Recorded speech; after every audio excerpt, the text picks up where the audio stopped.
നിന്നെ ആര് വിളിക്കാൻ വരും? എങ്ങനെ പോന്നീ? അത്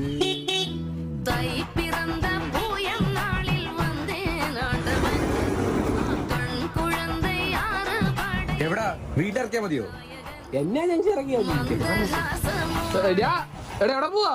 സുമേഷിന്റെ അമ്മയെ കൊണ്ട് ഹോസ്പിറ്റലിൽ വരെ ഒന്ന് പോണം. നീ എന്തിനാ പോന്നേ? അവൻ നാട്ടിലല്ലോ. പെട്രോൾ തീർന്നല്ലോ, ഇനിയിപ്പോ എന്തോ ചെയ്യും?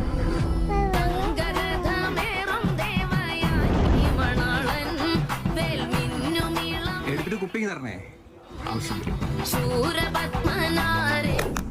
എവിടെ പോന്ന്? സുമേഷിന്റെ പെങ്ങളെ സ്കൂളിൽ ചോറുണ്ടില്ല, കൊടുക്കാൻ വേണ്ടി പോവാ. എടാ എപ്പോഴാ ഫ്രീ ആവുന്നേ? പട്ടി ഒന്ന് ഹോസ്പിറ്റലിൽ കൊണ്ടുപോകണമായിരുന്നു. ഇത് കഴിഞ്ഞിട്ട് സുമേഷിന്റെ അച്ഛനെ കൊണ്ട് വിലയാപിച്ച് വരെ പോണം. അത് കഴിഞ്ഞിട്ട് വന്നിട്ട് നോക്കാം. കംപ്ലൈന്റ് ആണോ? എടാ ജംഗ്ഷനോട് വരുവാടാ. വണ്ടി എന്തുവാടാ? ഒന്നുമില്ല.